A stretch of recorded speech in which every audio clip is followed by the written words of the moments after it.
Rio de Janeiro, 8 de novembro de 1817. Com a ajuda divina, cheguei feliz e saudável ao Rio de Janeiro, após uma travessia de 84 dias, da qual me despedi no penúltimo dia com uma tempestade bastante violenta. A entrada do porto é estreita e acho que nem pena nem pincel podem descrever a primeira impressão que o paradisíaco Brasil causa a qualquer estrangeiro. Basta dizer-lhe que é a Suíça, com o mais lindo e suave céu.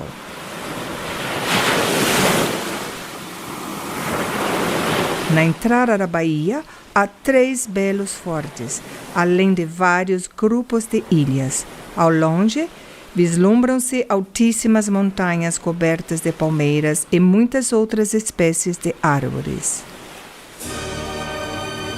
Essa menina que era um pouco patinho feio, de uma família de muitos irmãos, na qual o Sol, a Lua, enfim, o astro mais esplendoroso, era a irmã dela, a Luísa, casada com Napoleão Bonaparte, que nós sabemos perfeitamente, era o ídolo do nosso Dom Pedro I.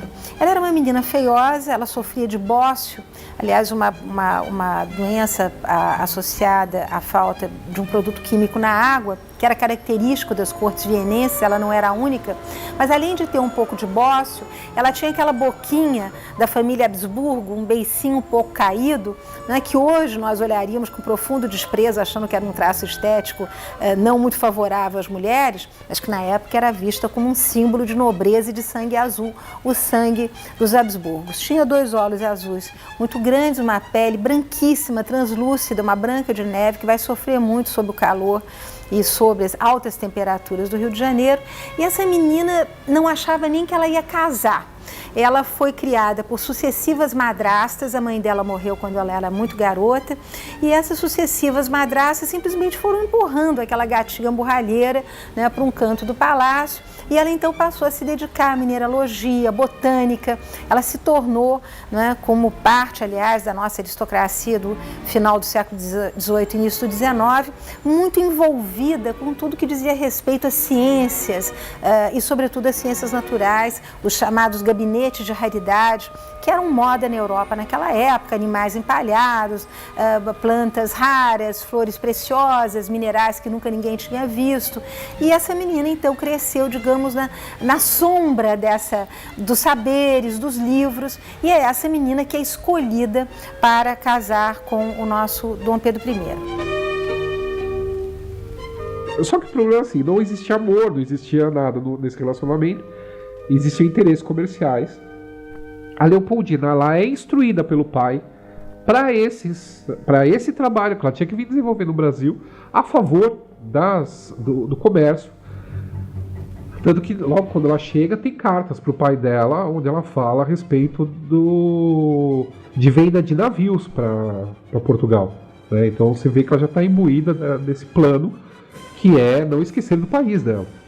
E ela é muito mais preparada que o Dom Pedro para governar, enfim, quando ela chega aqui, ela vem imbuída de vários sentimentos românticos, né? Mas o Dom João VI lucrou e muito em unir o seu filho mais velho com a filha daquele que era o símbolo da restauração, era o símbolo do antigo regime, o símbolo das velhas monarquias na Europa, que era o Francisco de Áustria.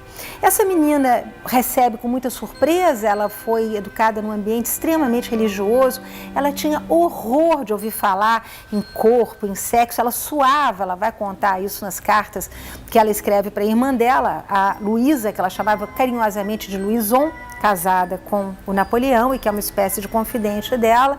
E, portanto, um ambiente extremamente religioso, muita oração, muita igreja. E essa menina preparada para o saber, mas despreparada para a vida, que vai aterrissar aqui no Brasil, vinda numa imensa comitiva, o casamento que, aliás, é realizado por procuração em Viena, é talvez uma das festas mais esplêndidas, né, da primeira metade do século XIX. O Dom João VI, para impressionar a corte austríaca manda de presente brilhantes, faz uma entrada absolutamente triunfal da comitiva portuguesa pela cidade, em carruagens ajaezadas com ouro. Enfim, é uma beleza de uma festa e ela vem de encontro a uma corte paupérrima. Quer dizer, o contraste entre a festa que ela teve e a realidade que ela vai encontrar no Rio de Janeiro é muito grande. Todo mundo já sabia que a família era toda disfuncional, era completamente diferente da família que a Leopoldina estava acostumada. A Leopoldina estava acostumada com um pai amoroso, com uma mãe madrasta, amorosa, com toda a família reunida, com todo mundo pintando juntos, ou fazendo horticultura juntos, ou colecionando coisas juntos, sabe? Quando o pai tinha tempo, né? E estava junto, sempre tinha hora para tudo e tudo em família. Né? Aqui os Braganças era totalmente diferente. Então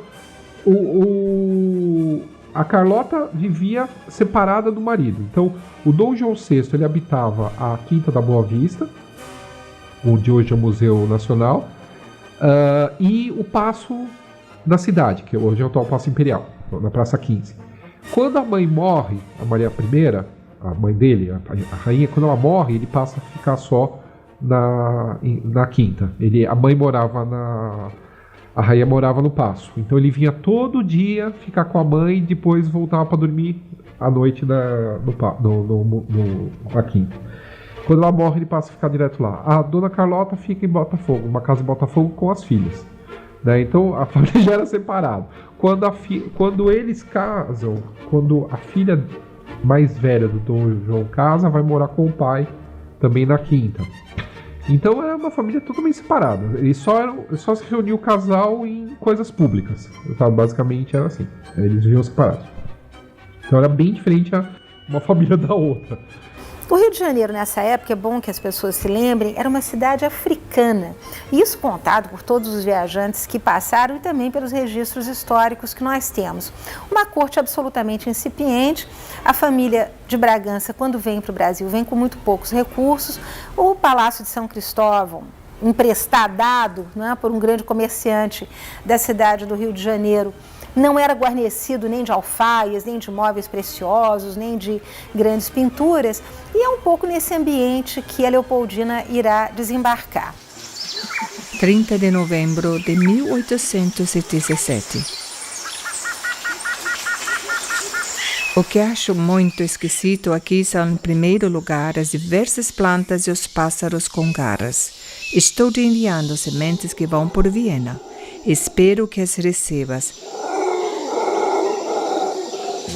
As diversas cores de peles dos selvagens, sua compleição e suas danças também são singulares, porém não devem ser vistas por solteiros, principalmente o lardo. É impossível se ver algo tão indecente. Fico suando e quase morro de vergonha. Estou te mandando um macaco e um periquito, que são muito raros, e meu esposo fez o sacrifício de te dar o dele. Toda minha nova família é muito boa e gosta muito de ti. Adeus, abraço-te 100.000 vezes.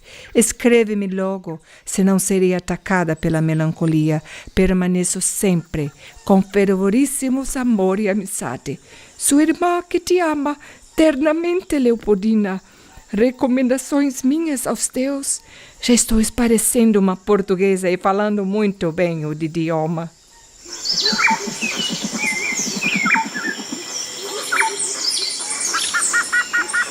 Pouca gente sabe, mas já no encontro de Dom Pedro com Leopoldina, havia uma terceira pessoa. Ele vivia então com uma bailarina francesa, a quem ele havia engravidado. Ele vai ter um filho com essa moça, que depois morre, que ele manda botar num caixãozinho, que ele escondia, né, dentro das próprias, enfim, dos cômodos do Palácio de São Cristóvão. Ele vem dos braços dessa dançarina para encontrar a sua noiva, que é uma moça realmente com poucos recursos físicos, mas de uma bondade, de uma ternura. A gente sente uma certa puerilidade, uma certa ingenuidade na correspondência que ela vai manter com a Áustria. E aí é terrível, porque já a partir do segundo mês de casamento, a gente percebe que a Leopoldina está no mais absoluto isolamento dentro de uma corte portuguesa que cercava a família real, né, os Bragança. Ela não tinha nenhum apoio da sogra. Carlota Joaquina não nutre grande simpatia por ela, não vai fazer nenhum esforço de se aproximar e depois só tinha em mente o retorno a Portugal. Ela gosta muito da cunhada mais velha, que nesse momento já é viúva, de quem ela quer se aproximar. Fica extremamente chocada com as irmãs mais jovens do futuro Dom Pedro I, que falam de sexo com conhecimento de uma mulher casada, e ela então cheia de pruridos, muito beata, muito carola, tudo isso a consterna e a intimida. E é fantástico como, através da correspondência da Leopoldina com a sua irmã Louison, depois com o pai, nós vemos que do primeiro maravilhamento diante da natureza, diante da beleza física do Rio de Janeiro, daquele encontro de mata com as águas do mar e a Bahia, a possibilidade de caçar, ela montava muito bem, era uma grande caçadora, saía com Dom Pedro pela manhã para caçar ali nas imediações de São Cristóvão. 2 meses depois, as cartas falando da solidão começam a aparecer. São Cristóvão, 18 de abril de 1818. Ele me diz tudo o que pensa com franqueza e mesmo com certa rudeza, acostumado a que se lhe faça sempre a sua vontade. Tudo tem que se adaptar a ele e até tenho que aturar algumas grosserias. Porém se vê que me magoam e assim chora comigo.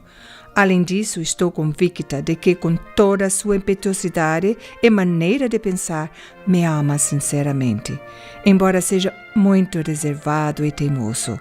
Conheço cada um de seus pensamentos.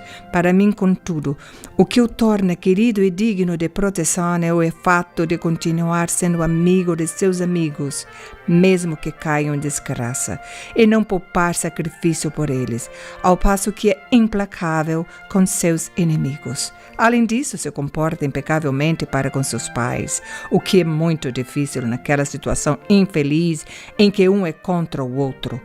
Honro e prezo muito meu sogro, uma vez que me demonstra muita bondade e amizade. O que me custa mais é estar todos os dias com certas pessoas, o que é terrível. Respeitarei minha sogra sempre como mãe de meu esposo, mas seu comportamento é vergonhoso e infelizmente se veem as tristes consequências em seus filhos menores, que têm péssima educação e com 10 anos já sabem tudo como gente casada.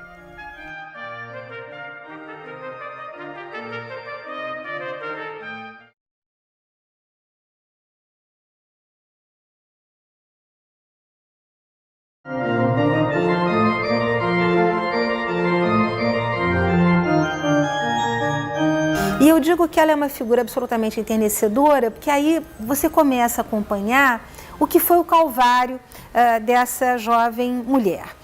Um marido que se limitava a encontrá-la para terem relações sexuais e dentro, obviamente, do comportamento da época, o amor não estava presente. Aliás, o amor era a última coisa a se considerar numa relação entre coroas, né? Já havia por parte dela um entusiasmo muito grande, porque eu lembro que a Leopoldina foi uma grande leitora, uma leitora, sobretudo, dos primeiros autores românticos, né? Rousseau, Goethe. Então, ela provavelmente estava imbuída de um sentimento por Dom Pedro que ele não tinha por ela.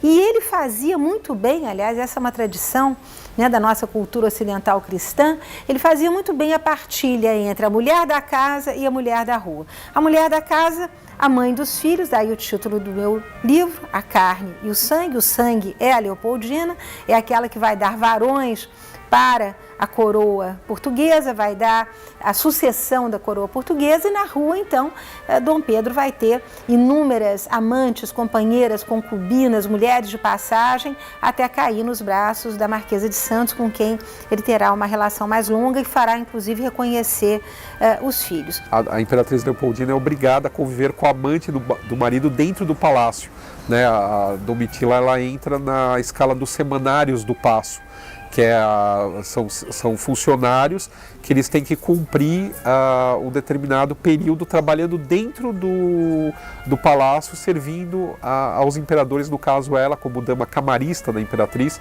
era a dama da câmara.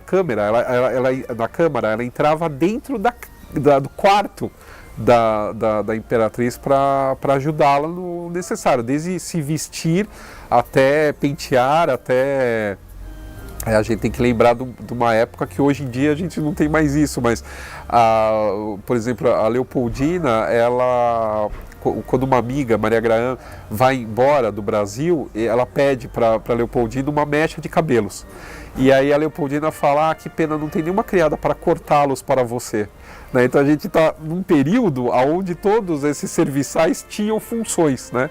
E a Domitila vai praticar essas funções de quarto, né?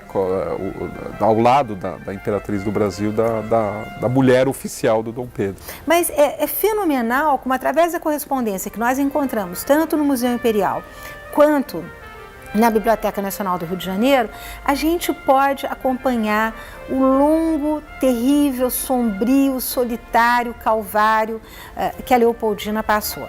E mais desse abandono físico desse homem que só comparecia para engravidá-la a cada ano, ele se gabava quando ela morre, 9 anos fui casado, 9 filhos eu tive, quer dizer, ele havia comparecido de forma viril ali para garantir a sucessão da coroa bragantina. Mas a gente sente que a empatia inicial que teria, inclusive na música, um fio condutor, que é sabido, Dom Pedro I era um grande músico, tocava instrumentos, foi compositor inclusive, né, de alguns acordes do nosso primeiro hino, ela também uma grande musicista, aquilo vai se desfazendo diante das condições imperiosas do tempo que vão atraindo Dom Pedro para o processo de emancipação, que nós sabemos não foi uma coisa de um dia para o outro, mas todo um processo no qual ele vai sendo levado, enfim, por aqueles que tanto queriam uma jovem república na América, quanto queriam a continuidade de uma monarquia constitucional aqui.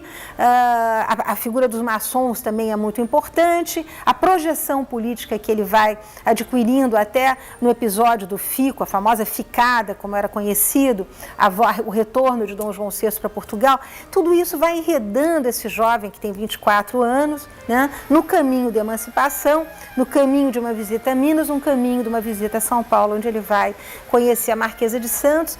E é curioso como essa jovem que representa o antigo regime, porque o pai dela foi o grande baluarte, foi aquele homem que derrotou Napoleão e que, de certa maneira, restaura as monarquias na Europa, como ela que tem uma cabeça absolutamente tradicionalista e que escreve para o pai, preocupadíssima em viver o que Maria Antonieta, que era sua tia-avó, tinha vivido na França.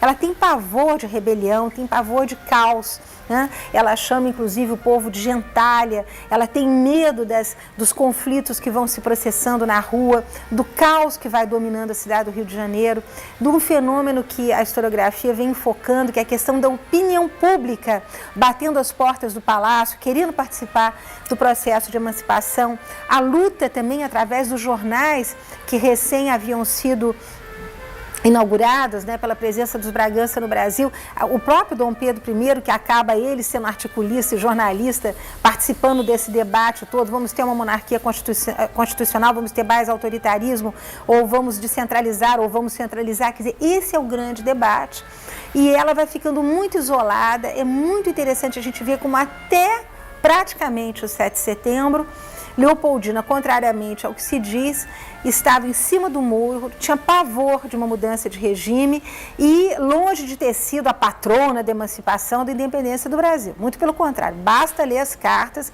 que eu reproduzo no meu livro. Ela tem muito medo de perder a sua cabecinha na guilhotina, perder o trono dos seus filhos, e é muito movida pela empatia que ela tem por José Bonifácio, que era um homem internacional, um cosmopolita, que falava francês, falava inglês, falava alemão, e com quem ela vai, digamos, dialogar. É das poucas pessoas nas quais ela encontra uma fonte de conversa e de diálogo.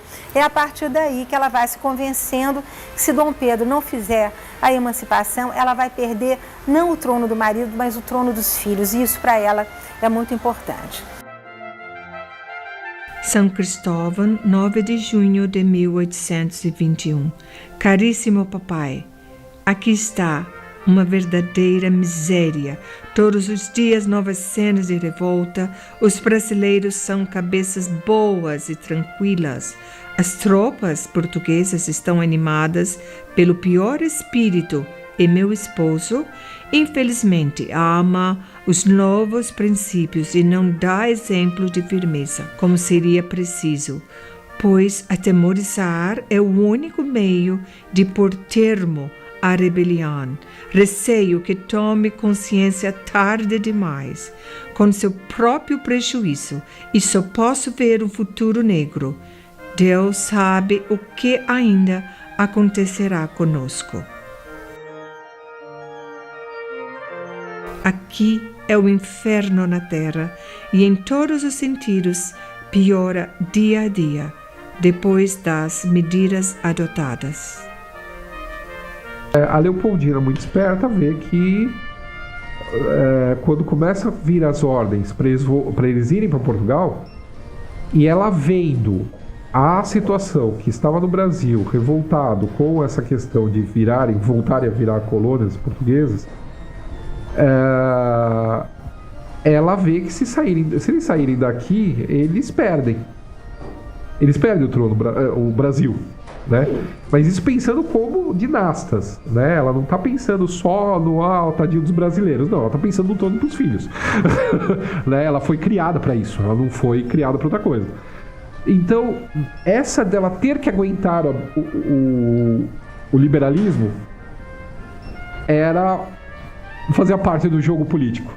Ela não podia ser rígida. Então, o José Bonifácio, ele era o melhor interlocutor intelectual que a Leopoldina teve. Porque, assim, perto dele, ele estudou muitos anos na Europa. Ele era mineralogista, tem uma pedra que se chama Andradita, que é batizada em homenagem a ele.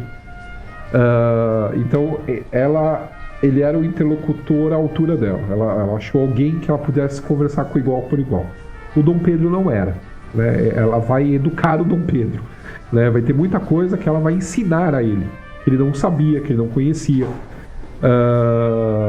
e isso vai de boas maneiras à vivência que ela teve na Europa, né? Ela morou, ela foi princesa de uma das cortes mais fabulosas da Europa. Ela presenciou o Congresso de Viena. Ela comeu na mesma mesa que o czar da Rússia, que o rei da Prússia. O Charles Stuart, que era o embaixador inglês, que depois vai vir para cá para acertar o tratado entre Portugal e Brasil, no pós-independência. Então, ela tinha uma articulação muito superior à do marido. Com o José Bonifácio, ele é meio como ela em vários casos, não só intelectualmente, mas ele também era pró o liberalismo, mas com várias pitadas de absolutismo. Essa gente, ela nasceu de um jeito dentro de um sistema e teve que se adaptar a outros. Mesmo que as ideias, né, o Dom Pedro, ele vai ser o maior príncipe liberal da geração dele. Não existe nenhum outro que vai doar. Ele era apelidado de doador de constituições. Ele deu uma constituição para o Brasil, deu uma constituição para Portugal. Foi lutar por essa constituição em Portugal. Então, mas ao mesmo tempo ele tinha os absolutistas, porque ele foi criado dentro do absolutismo. Ele vai influenciar o José Bonifácio, mas não que ele também não tivesse os seus lados. Ele vai mandar espancar a detrator que fala mal dele em jornal, sabe? Ele faz coisas do Arco da Velha. 8 de janeiro de 1822. Excelente chefa, receiam-se aqui muitos distúrbios para o dia de amanhã. Terá ouvido alguma coisa? O príncipe está decidido, mas não tanto quanto eu desejaria. Os ministros vão ser substituídos por filhos dos pais que sejam capazes. O governo será administrado de um modo análogo ao dos Estados Unidos da América do Norte. Muito me tem custado alcançar isto tudo, só desejaria insuflar uma decisão mais firme. Eu vejo como talvez um grande ícone, né? Tanto para nós cientistas, que a contribuição que essa mulher deu para a ciência, para o início da ciência nesse país foi imensa, que quando ela veio, né, da Europa, ao invés dela vir acompanhada com estilistas, enfim. Ela veio com vários zoólogos, com médicos, né, com botânicos, que fizeram um trabalho fantástico durante anos nesse país, que realmente descobriram esse país e ajudaram esse país a conhecer a sua identidade, né?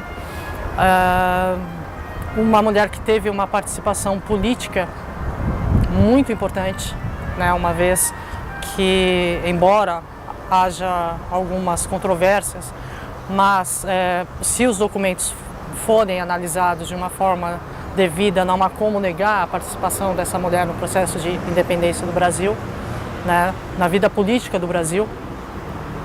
E ela fez tudo isso com 29 anos. Então, para mim, é uma figura fantástica, foi a primeira mulher a estar no poder nesse país, inclusive num momento delicado, que para muitos o processo de independência do Brasil foi um acordo político, só que isso não aconteceu. Infelizmente, muitas pessoas morreram, inclusive o próprio herdeiro do trono, o príncipe João Carlos. E ela tem que tomar a decisão, talvez a mais importante da história, que é realmente de convocar o Conselho de Estado e de mandar as cartas para Dom Pedro aqui. Então, realmente, eu acho que ela dar a ela o título de simplesmente paladina da independência, por tudo isso que essa mulher fez por esse país, é muito pouco. São Cristóvão, 29 de agosto de 1822. Meu querido e muito amado esposo, mando-lhe o Paulo. É preciso que volte com a maior brevidade. Esteja persuadido que não é o amor, a amizade que me faz desejar, mais que nunca sua pronta presença, mas sim as críticas circunstâncias em que se acha o amado Brasil. Só sua presença, muita energia e rigor pode salvá-lo da ruína. As notícias de Lisboa são péssimas. 14 batalhões vão embarcar nas suas naus. Lisboense tem se permitido toda a qualidade de expressões indignas contra sua pessoa.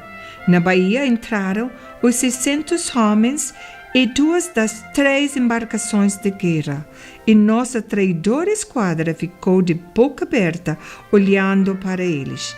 Na cidade do Rio tem produzido essas notícias o maior alvoroço. Receba 1000 abraços e saudades muito ternas desta sua amante esposa, Leopoldina.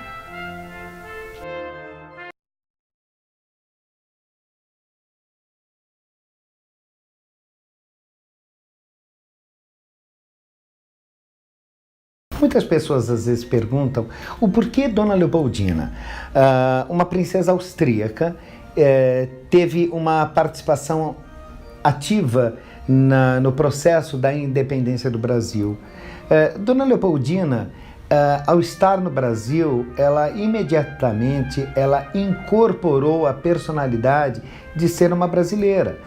Quando Dona Leopoldina se referia a algo, quando ia falar de si e do povo, ela sempre referia nós brasileiros, eu brasileiro e meu povo. Então ela tinha essa postura de ter adotado, né, esta cidadania, né, de ser brasileira e com muito orgulho. Tanto que Dona Leopoldina, na corte, ela exigia que se falasse em português, sendo que ela falava mais de 4 idiomas. Ela poderia falar em qualquer outro, mas ela exigia que o idioma falado na corte brasileira fosse o português. Então, a gente nota que tudo indica, tudo aponta para que ela fosse partidária do processo da independência brasileira.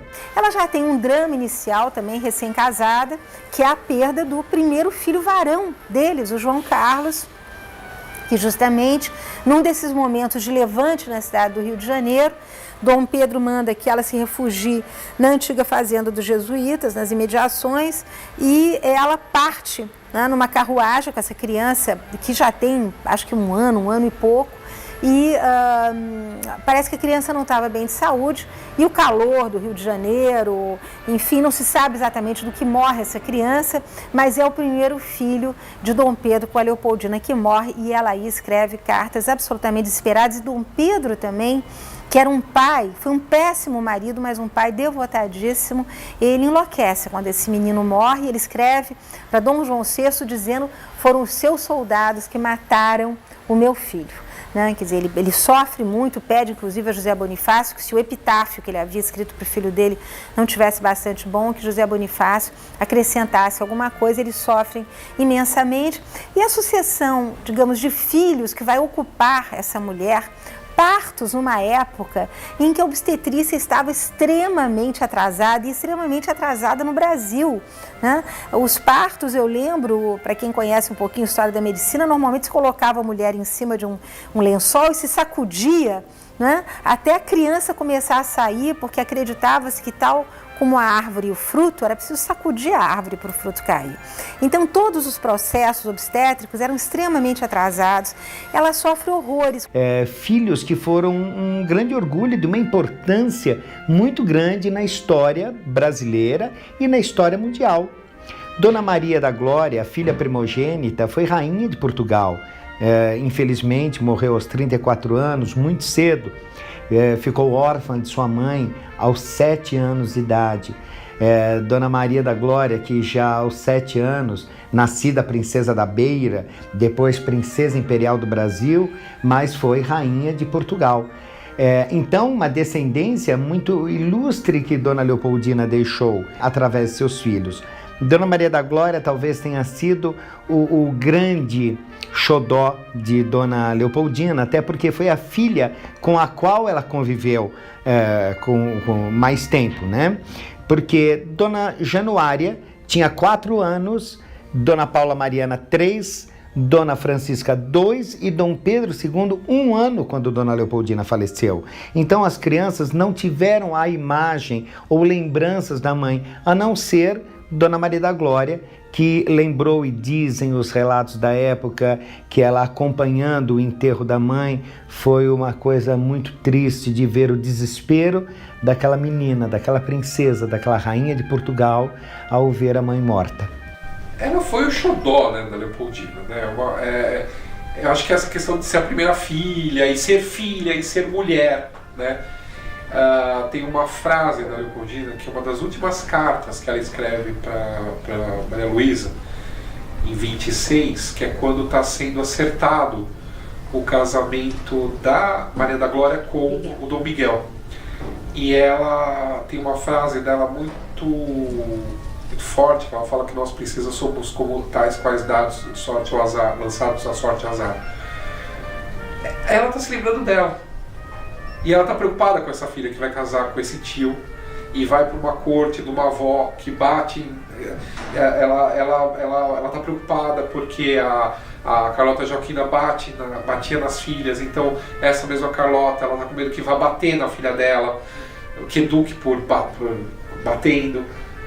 Está preocupada com esse casamento, com esse tio meio deslocado que já deu golpe no pai, sabe assim? Então não é o melhor dos mundos, né? Dona Januária, a segunda filha, ela era herdeira da coroa brasileira, ela era princesa imperial.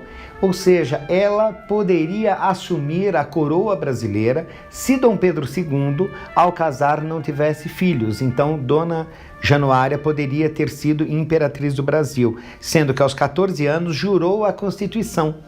É muito interessante que Dona Januária recebe esse nome, Januária, em homenagem ao Rio de Janeiro. E era também o título dela, a Princesa da Independência, por ter nascido no ano da independência do Brasil.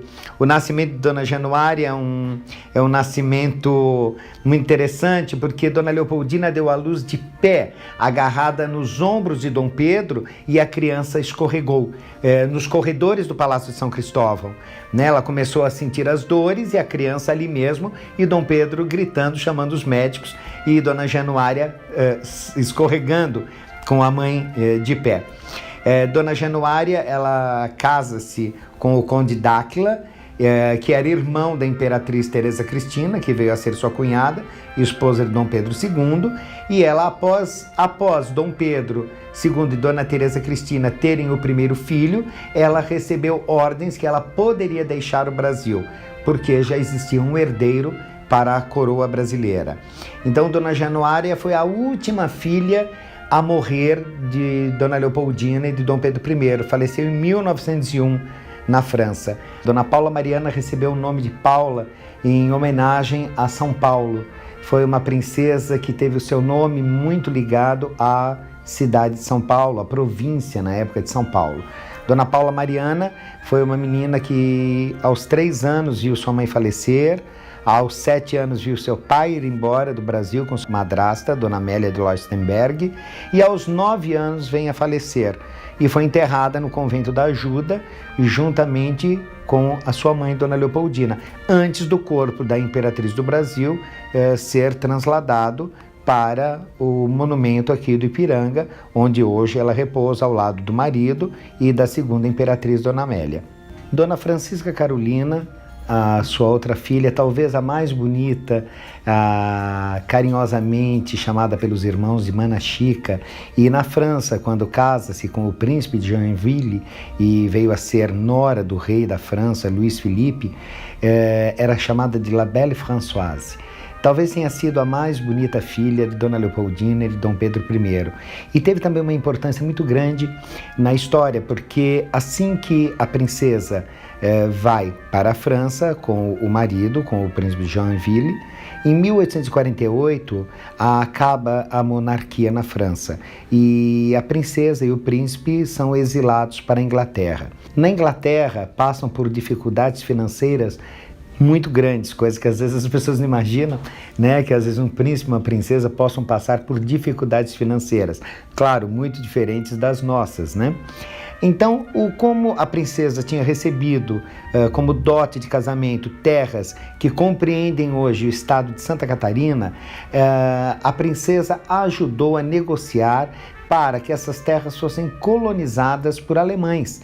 E assim foi fundada a colônia Princesa Dona Francisca, que deu origem à cidade de Joinville, hoje a maior cidade do estado de Santa Catarina, que foi justamente por causa desse casamento, que foi um casamento de conto de fadas, onde realmente existiu o amor. E foi uma filha que realmente também não tinha lembranças da mãe, muito pouco do pai, porque Dona Francisca tinha 2 anos quando morre Dona Leopoldina e 7 anos quando o pai vai embora do Brasil, né? Dom Pedro I vai para se tornar Dom Pedro IV em Portugal e acaba abdicando de sua coroa a favor de Dona Maria da Glória, que viria a ser Dona Maria II, Rainha de Portugal. Dona Francisca, a Mana Chica, foi também a responsável pelo casamento de suas sobrinhas, Dona Isabel, quando ela envia para o Brasil o Duque de Saxe, Coburgo e Gotha e o Conde de, para desposarem as princesinhas, né, filhas de Dom Pedro II e de Dona Teresa Cristina. Dona Francisca tem o seu nome em homenagem ao Rio São Francisco, que foi dado por Dom Pedro I para homenagear o grande rio brasileiro. Dom Pedro II, imperador do Brasil, que governou quase 50 anos aqui em nosso país, 48 anos de governo, foi o imperador menino que subiu ao trono brasileiro aos 14 anos de idade, quando foi feita a sua maioridade, para que a princesa Dona Januária não assumisse o trono, sendo que havia um movimento para que Dona Januária assumisse essa regência, né? Mas Dom Pedro foi feita a maioridade, Dom Pedro II assume e passa a ser o governo mais longo da história brasileira, né? Eu acho que de todos os tempos. Dom Pedro II ele tinha muito da mãe, apesar de não ter conhecido Dona Leopoldina, porque quando ela falece ele tinha 1 ano de idade. Então esse bebê vai crescer junto a preceptores, a José Bonifácio de Andrade e Silva, a Dona Mariana de Verna Magalhães, que foi sua tutora também, e ao Rafael, um escravo que era de confiança de Dom Pedro I, que cuidou do menino até o menino ficar grande, ficar um homem feito. Dom Pedro II, podemos dizer que é um dos homens mais inteligentes, mais cultos que o Brasil já teve. É evidente que todo esse amor às letras, à mineralogia, vem de sua mãe, Dona Leopoldina, porque, como todos nós sabemos, Dom Pedro I tinha uma personalidade muito diferente daquela que seu filho haveria de ter no futuro, tanto como homem, como marido, como pai e como imperador. Então, nós vemos que Dom Pedro II, ele é o retrato de Dona Leopoldina, aonde ele transforma o Brasil num país com uma grande estabilidade, né, através da sua administração certeira, transformando o Brasil numa grande potência. Dom Pedro II, admirado por Graham Bell, por Charles Darwin, por Victor Hugo, era um homem que realmente ele se distinguia pela classe, pela cultura, uma inteligência nunca questionada por ninguém. É muito importante relembrar o fato também que uma vez Dom Pedro II, andando pelas ruas da corte no Rio de Janeiro, acompanhado de um ministro, um escravo vinha pela mesma calçada, as calçadas estreitas, né, da corte, e esse escravo não fez menção de desviar da figura do imperador. E nisso Dom Pedro, ele desvia e dá passagem para o escravo nesta calçada. O que o ministro muito se admirou e falou, mas majestade, ele é apenas um escravo. É onde Dom Pedro replica e diz, a educação parte de nós devemos dar a educação. Então, isso é próprio da herança que sua mãe, Dona Leopoldina, deixou. A ausência do preconceito racial e a ausência do preconceito social. Que isso foi dignamente representado pela figura de Dom Pedro II. A Leopoldina, ela escreve várias cartas para os parentes na Alemanha. Ela está sempre mandando miniatura da filha, ou depois dos outros filhos, quadros, para eles saberem como são essas crianças que estão nascendo aqui, né? Esses parentes que estão nascendo aqui. E ela é uma mulher muito carinhosa. Isso você não tem tanta informação dela. Eu trabalhei mais com documentação primária, que são as cartas dela para outras pessoas e também cartas dessas pessoas para ela. Nessas cartas aparece, claro, toda essa relação com os filhos, mas não tem tantos detalhes. Mas tem toda a questão da criação. Né? Ela é muito preocupada com a criação, mas a segunda iria receber. Né? Então ela é muito preocupada com isso, é muito preocupada com quem vai educá-la, porque ela não... A corte portuguesa estava anos-luz de educação de uma corte austríaca, então ela vai importar, ela manda vir da Europa rastelo, pazinhas, coisinha para mexer na terra, como ela fazia com os irmãos e com o pai dela lá para cuidar de plantinhas. E os portugueses aqui falam, imagina, a princesa está de pilhéria, vai fazer os príncipes cavarem a terra como negros, só que a Leopoldina não tinha essa cabeça. Ela tinha uma cabeça muito mais aberta e muito mais interessante do que essa corte portuguesa tacanha.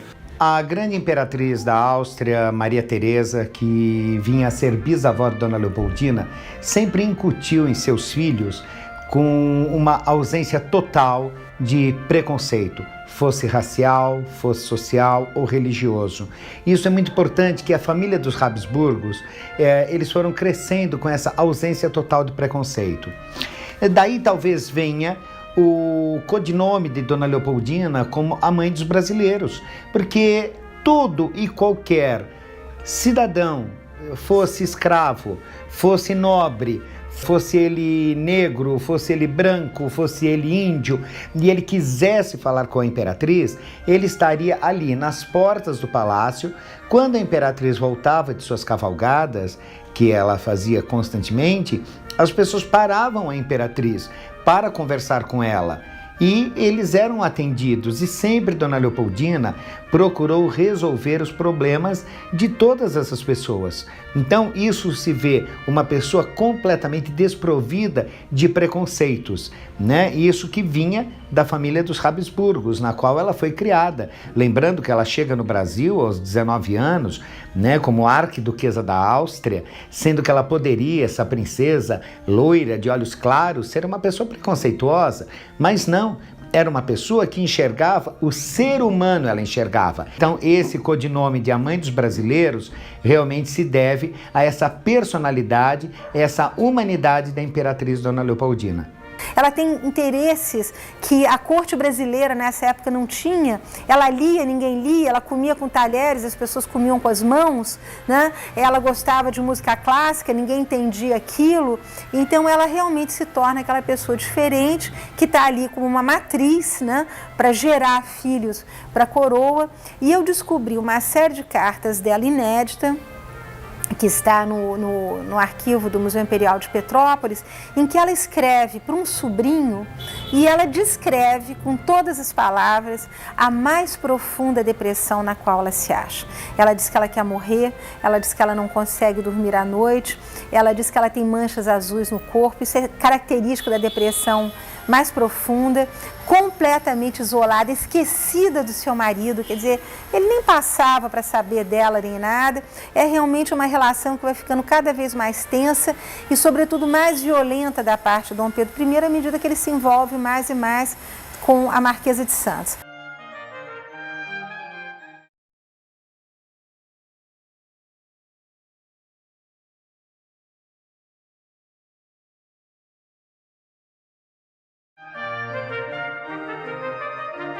A Leopoldina, ela não externava as suas emoções, né? Ela, em particular, claro, né? Em particular há registros de briga dela com o Dom Pedro, mas em público ela era uma Habsburgo dos pés à cabeça. Ela tinha sido criada para ser uma figura de Estado, e essas figuras de Estado, elas seguem um protocolo. Né? Você não pode externar suas emoções em público. Então essas mágoas guardadas, uma hora deve ter estourado. Isso daí, inclusive, é utilizado para te exemplificar isso, quando a Imperatriz Amélia, a futura Imperatriz Amélia, está para se casar por procuração na Europa com o Dom Pedro. A mãe da Imperatriz Amélia, a Duquesa Augusta de Leuchtenberg, ela entra em contato com a madrasta da Leopoldina na Áustria. Elas eram irmãs, a duquesa com a atual esposa do Francisco II. E ela pergunta o que aconteceu. E aí essa madrasta da Leopoldina comenta que a Leopoldina deve ter se queixado mais, que ela deixou o Dom Pedro à vontade. Então, para o Dom Pedro, isso é um fato, até o Barão de Marechal, o embaixador, ele chega a comentar que o Dom Pedro entendeu essa frieza estatal da Leopoldina como ela não se importa, então eu posso fazer o que eu quero. E ele realmente fez, só que ela se magoava com isso. Né? Existem registros de que ela teria dito que seria fácil, na posição dela como imperatriz, punir uma serviçal, uma criada, mesmo tendo uma posição na corte, como a Domitila. Mas se ela fizesse isso, o Dom Pedro ficaria contra ela e isso seria para ela o fim, porque ela realmente amava o Dom Pedro. As coisas chegam ao auge quando o Dom Pedro não só reconhece a Belinha, a filha, o primeiro filho dele com a Marquesa de Santos, é um menino que morre quando eles vão para a Bahia, e onde também há um caso muito interessante que vale a pena ser narrado aqui, porque mostra bem a simpatia que a Leopoldina gozava. Eles vão para Salvador de navio e o Dom Pedro insiste em levar a Marquesa de Santos. Então ele passeia no convés do navio o tempo todo com a Marquesa de Santos, e a filha dele, a Maria da Glória, e a coitada da Leopoldina trancada num camarote embaixo, fica lendo ou jogando. Quando eles chegam em Salvador, e isso depois vai se repetir no Rio de Janeiro, eles são recebidos com a cidade pichada e uma série de panfletos colados pelos muros, criticando, enxovalhando, fazendo piada da Marquesa de Santos. Quer dizer, a Leopoldina, de certa maneira, ela tem o apoio da opinião pública. Ela é imperatriz, ela é a querida imperatriz. A outra é uma concubina, é uma favorita, mas não tem o respeito, e muita gente se nega a receber a Marquesa de Santos. Então nós já temos aí uma primeira manifestação desse carinho do povo pela Leopoldina. Dona Leopoldina sempre recebeu as mais comovedoras demonstrações de afeto e de amor do seu povo, do povo brasileiro. É interessante notar que o povo brasileiro, isso dito pela Maria Graham, que foi preceptora da princesa Dona Maria da Glória, o povo nunca se referia a falar o imperador, sempre falava o nosso imperador e a nossa imperatriz. Dona Leopoldina era amada, era reverenciada pelo povo. E eu acho que isso independe até da situação na qual as pessoas costumam dizer que o povo ficou com pena por causa da situação de Dom Pedro com a Marquesa de Santos. Eu discordo disso, eu não acho.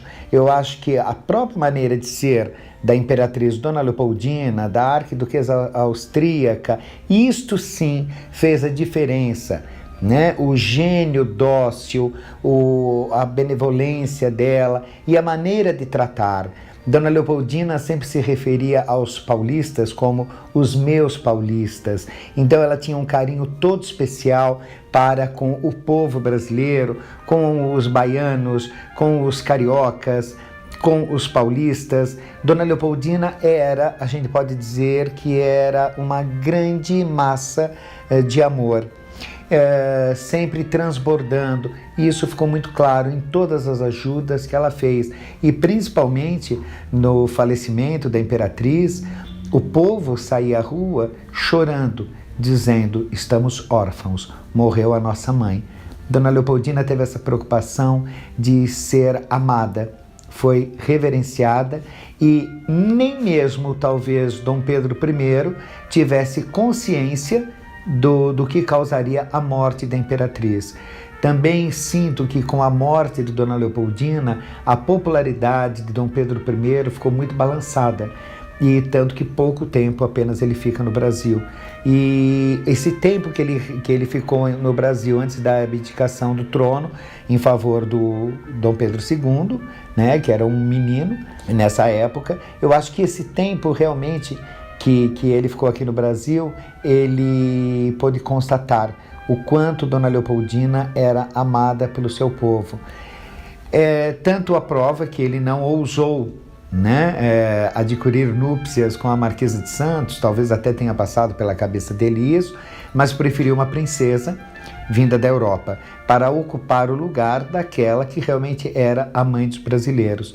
E vem aí Dona Amélia de Leuchtenberg, que acaba sendo também a mãe dos órfãos brasileiros, né, que eram os filhos do imperador.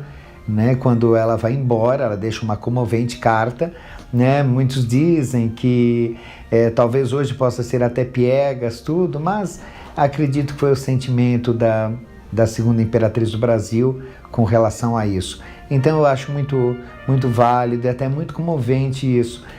Uma segunda manifestação vamos ter também quando ela morre. Quando ela morre é uma grande comoção, né?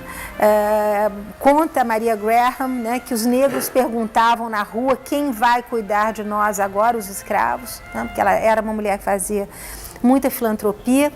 Também o contingente de soldados mercenários irlandeses ou austríacos ou de origem germânica que se sentiam na proteção da jovem imperatriz, porque era ela que mandava vir esses exércitos mercenários por carta. Ela escrevia para a Europa pedindo ao pai cavalos e mercenários. Eles se sentem sob a responsabilidade dela e eles vão então se unir ao cortejo fúnebre dela, todos uniformizados, como na Europa. E a gente vê então que a população corre para a casa da Marquesa de Santos, apedreja a casa da Marquesa de Santos, ela tem que fugir da casa dela. Na época o Dom Pedro está no sul, na Guerra Cisplatina, ele volta correndo para o Rio de Janeiro, para São Cristóvão. Há relatos de que ele se desespera nesse momento, quer dizer, que ele se dá conta de que ele havia perdido uma pessoa muito querida, se arranca os cabelos, faz um poema melodramático se despedindo da mulher, mas é óbvio que nessa altura todos os maus tratos que ele havia impingido a ela e sobretudo a presença da Marquesa de Santos ao lado, que ele manda construir a casa da Marquesa de Santos ao lado do Palácio de São Cristóvão, eu acho que já tinham custado a vida dessa mulher. São Cristóvão, 8 de dezembro de 1826. Minha adorada mana, reduzida ao mais deplorável estado de saúde e tendo chegado ao último ponto de minha vida, em meio dos maiores sofrimentos, Terei também a desgraça de não poder eu mesma explicar-te todos aqueles sentimentos que há tanto tempo existiam impressos na minha alma. Minha mana, não tornarei a vê-la, não poderei outra vez repetir que te amava, que te adorava. Ouve o grito de uma vítima que de tu reclama. Não vingança, mas piedade e socorro do fraternal afeto para meus inocentes filhos, que órfãos vão ficar, em poder de si mesmos ou das pessoas que foram autores das minhas desgraças, reduzindo-me ao estado em que me acho, de ser obrigada a servir-me de intérprete para fazer chegar a tu os últimos rogos da minha aflita alma.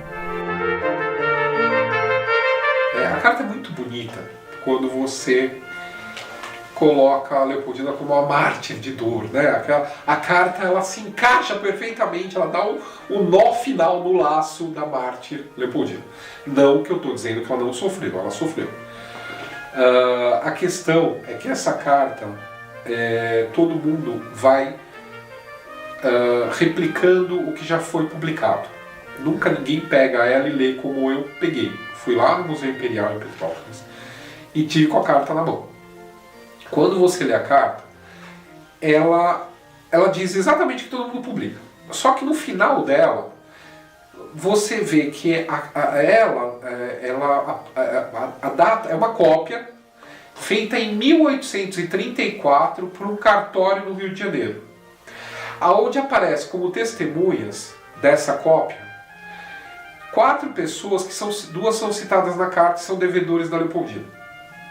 Então você já começa a desconfiar se essa carta não seria uma espécie de confissões de dívidas financeiras da Leopoldina.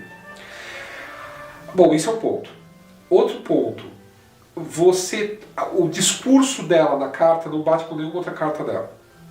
Então ela usa, por exemplo, na carta, ela chama a irmã, ela usa a palavra voz. Você só se referia a voz naquela época, a alguém do status superior ao seu. Ela estava de igual para igual com a irmã, ela não ia usar a voz. Isso eu estou falando no caso dessa carta, o original está em português. Nenhuma carta, ela fala que essa pessoa que está escrevendo por ela, porque ela está de cama, está com a doença, que ela vai morrer dessa doença que ela está, que ela já tinha falado anteriormente para a irmã dessa pessoa que está escrevendo a carta por ela. Nunca achei nenhuma carta que a Leopoldina teria falado da dama de companhia dela. Isso tem várias outras questões. Aquela a quem ela cita a Marquesa de Santos, o monstro, o sedutor, uma coisa de que já me referi várias. Não existe nenhuma carta dela falando para a irmã a respeito dessa amante do Dom Pedro. E nem teria, porque ela também não pode contar tudo o que está acontecendo. Para que ela vai falar da Marquesa? Para funcionário baixo dela. Para gente que deve a ela a reverência de súdito fiel, entendeu? Quando você estuda, então, os boletins médicos, você vê que no dia 7 para o dia 8, quando essa carta foi escrita, a Leopoldina estava praticamente em coma. Ela não podia ter ditado essa carta. Então, sabe assim, nada bate com nada. Então, assim, eu não posso provar que a carta não existe, até porque a gente tem uma cópia no Brasil. Só que cadê o original? Na Europa eu nunca achei. No arquivo da Maria Luísa da Áustria, que tem uma parte em Parma e outra parte na Áustria, eu não achei. Nas partes do... Então, essa carta, eu também não tiro o mérito que essa carta até pode ter existido e sumiram com ela. Porque tem muita coisa que você não encontra. Você encontra as cartas da Leopoldina para os outros. As cartas dos outros para a Leopoldina, o que teria que ficar aqui no Brasil, você não acha quase nada. Muitos arquivos eram dilapidados. Por exemplo, o arquivo do Dom Pedro foi. Dom Pedro durante anos. O arquivo do Dom Pedro I foi revisto pelo secretário dele e pela Amélia. Ah, minhas queridas filhas, que será delas depois da minha morte? É a ela que entreguei a sua educação até que o meu querido Pedro, não dispõe ao contrário. Adeus, minha adorada mana, permita ao ente supremo que eu possa escrever-te ainda outra vez, pois que será o final do meu restabelecimento. O final da vida dela é dramático.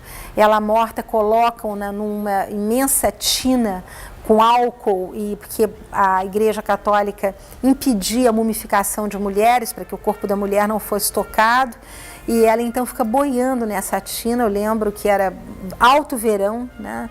Dezembro no Rio de Janeiro, e quando finalmente Dom Pedro chega e que ela é colocada, enfim, no caixão e vai receber as homenagens da corte, a mão que os filhos vão beijar é uma mão putrefata, estendida para fora do caixão, porque o corpo já estava em decomposição, né? Quer dizer, é uma história dramática de uma jovem mulher que morre aos 29 anos, eu diria que de maus tratos psicológicos profundos. Então é uma figura muito enterrecedora e que merece o nosso carinho, nossa atenção, não por ter sido patrona de nada no movimento de emancipação, porque eu digo sempre, a independência não foi feita por Dom Pedro I, né? Ele deu o grito, aspas, né? Mas é todo um movimento que envolve a sociedade, que envolve grandes fazendeiros, que envolve todo o poder aqui de São Paulo e de Minas, do sul de Minas. Eu acredito que a causa real da morte da dona Leopoldina tenha sido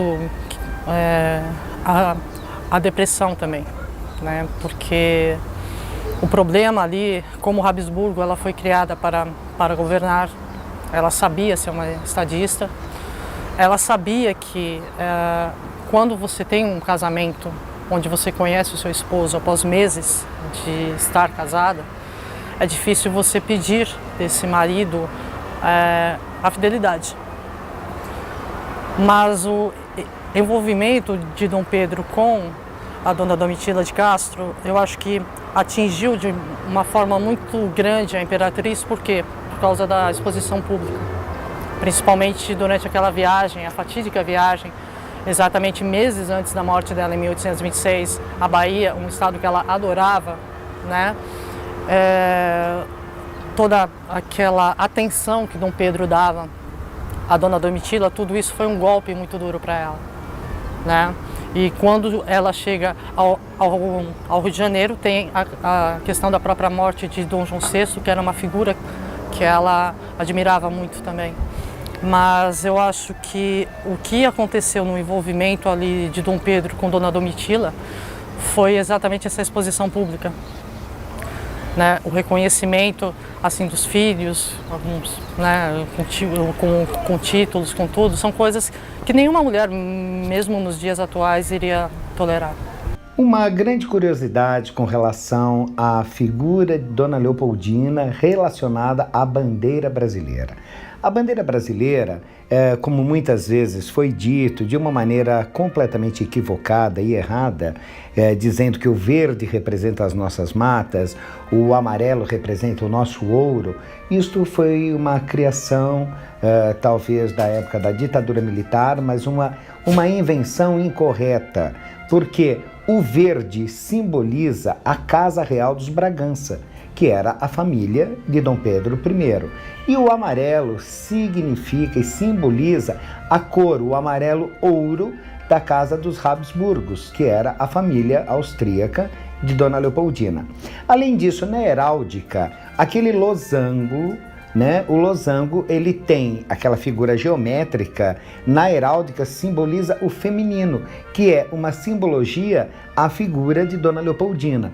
Então, Dona Leopoldina, quando Dom Pedro regressa ao Rio de Janeiro, vindo de São Paulo, após a proclamação da independência, ela reuniu todo o pano verde, todo o pano amarelo que tinha no palácio, as fitas, e ela ornamentou todo o palácio e pediu que todos as pessoas, os nobres, os serviçais do Paço Imperial de São Cristóvão, tivessem essas cores amarradas em seus braços, como uma maneira de receber o príncipe, lógico, simbolizando essa união dinástica, né? dos Bragança e dos Habsburgo. Então é uma coisa muito interessante de ver. Ela idealizou a nossa primeira bandeira, que nós temos as cores até hoje. Ela costurou a primeira bandeira e teve a preocupação toda de reunir todo esse tecido para ornamentar a decoração do Paço Imperial e dos nobres e dos serviçais. Então, nós devemos a criação da nossa bandeira, do verde e amarelo, à Imperatriz Dona Leopoldina. Eu sou aqui do Ipiranga, nasci aqui no bairro, a poucos metros aqui do monumento. Passei a minha infância aqui brincando. Inclusive, quando Dona Amélia chegou em 82, eu estava aqui, né? E eu sempre via os problemas que o local enfrentava, né? Porque aonde está localizado, inclusive, esse monumento, é complicado. O relevo não ajuda, né? Então, eu sempre pensei que alguém pudesse fazer um trabalho como esse, para ver as condições, fazer alguma coisa para a preservação, não apenas do edifício, mas dos remanescentes humanos. Só que eu nunca pensei em ser essa pessoa, né? Até que eu fiz a faculdade de História. O tema do meu TCC foi exatamente a participação política de Dona Leopoldina no processo de independência do Brasil. Isso fez com que, se ela já era uma ídolo para mim desde a minha infância, do Independência ou Morte, enfim, esse conhecimento que eu tive mais aprofundado sobre ela aumentou ainda mais essa admiração. E aí eu comecei a ver por que não eu fazer esse trabalho, né? Uma vez que a minha ideia de infância, o meu sonho de infância, né, até quando veio Dona Amélia, tudo, era simplesmente que eu queria ser militar. Eu pensava que alguém fosse fazer um trabalho similar a esse, eu como militar iria prestar honras a eles, né? Só que como eu não conseguia a carreira militar, por que não eu fazer esse trabalho, né? Foi aí que aos poucos eu consegui entrar no mestrado em arqueologia com esse tema. Claro que poucos acreditavam, né, em tudo que poderia acontecer, mas mesmo assim eu fui em frente. Eu consegui apoio do Instituto de Física da USP, do próprio IPEM. Aí nós tivemos o apoio também do ICB, também USP. E o mais marcante de todos, é claro, né, pelas tomografias, que ficou mais conhecido pelo público. Não foi o mais marcante, o mais importante, que não houve isso no trabalho, mas o que ficou mais conhecido pelo público foi o da Faculdade de Medicina, que foram as tomografias, né? Daí que as coisas seguiram. Mas ela é uma mulher que traz para nós que gostamos de história, realmente uma história feita de carne, osso, sangue, lágrimas. É uma figura muito humana, uma mãe muito dedicada e, sobretudo, uma mulher de um sofrimento. Quer dizer, ela é vítima desse patriarcalismo e desse autoritarismo que nós temos até hoje no Brasil. Existe um apagamento, né, da figura da Leopoldina na história do Brasil. Então, para você trabalhar eu trabalho com editoras comerciais. Editora comercial quer lucrar não é filantropia, né? Então, você tem que estar com uma argumentação forte para conseguir lançar o livro, né? E aí a minha argumentação foi a documentação inédita que eu descobri da chegada dela, né? Da vinda dela para cá e dos 200 anos, né? E isso foi o trampolim para essa redescoberta. Porque aí as pessoas que já tinham visto ela pela Domitila, pela minha biografia da Domitila, pela biografia do Dom Pedro, acabaram então tendo um livro só sobre ela, né? E aí teve essa redescoberta que está sendo muito legal, está sendo muito interessante ver como isso está surgindo. Todo esse papel político dela que eu resgatei, ninguém vai falar, entendeu? Por quê? Porque o mundo do poder, o mundo da política é um mundo masculino, né? Então quando a mulher ela aparece nesse mundo, é um ser, não, vamos tirar daqui, porque não não dá certo, né? Então, e as pessoas estão redescobrindo esse lado, que não era uma coisa só. Ela não é o que as pessoas... Esse feedback que eu estou recebendo que é muito positivo. Ela não é só a mulher traída. Ela foi muito mais do que isso, né? E realmente, ela foi muito mais do que isso, ela foi muito importante para a independência. Havia vários tecidos, porque a urna dela foi substituída, que a trouxe do Rio de Janeiro em 1954. Ela foi substituída, provavelmente, eu acredito que na segunda metade da década de 80, por uma urna mais recente. E para que houvesse essa mudança de urnas, eles usaram todos os tecidos que havia no caixão anterior como mortalhas, né? Então haviam vários tecidos. Depois, quando nós abrimos esses tecidos, nós nos deparamos com os remanescentes humanos dela. Claro que estavam um pouco desarticulados, só que mantinham ainda toda uma posição anatômica, né? Quando nós fizemos a tomografia, nós percebemos que havia uma quantidade muito grande nas vestes de um metal, e era similar a uma foto que eu havia até levado pro HC, né? Que era a foto que ela estava com os trajes de imperatriz, que ela só tinha aquele, né? E aí nós vimos que havia uma semelhança muito grande. Aí depois, com o corpo já aqui no monumento, na Capela Imperial, nós fizemos a decapagem arqueológica, ou seja, retiramos os sedimentos que eu acredito que na época, para manter o corpo por 3 dias de velório, e principalmente um quadro que a imperatriz teve febres altíssimas por vários dias, eles optaram por jogar um pouco de cal, né, para tentar preservar um pouco esse corpo. Então havia muita cal junto aos remanescentes dela. Quando nós retiramos essa cal, nós vimos realmente que se tratava, né, das vestes de gala dela, né?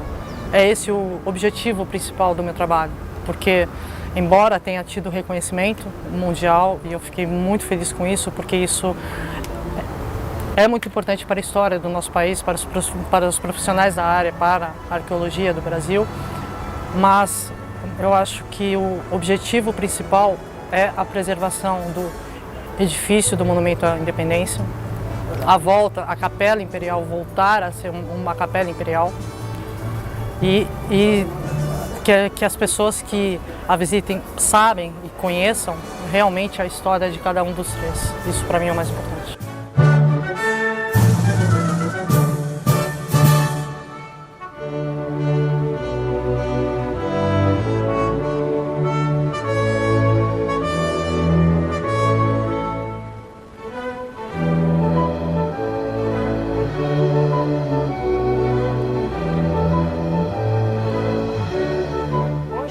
Dona Leopoldina é reverenciada no Brasil como mãe da nação e é descrita nas escolas brasileiras como modelo das mães brasileiras, que merece ter as suas ideias, a sua vida e a sua atuação corretamente pesquisadas com o respeito e com a profundidade que ela merece.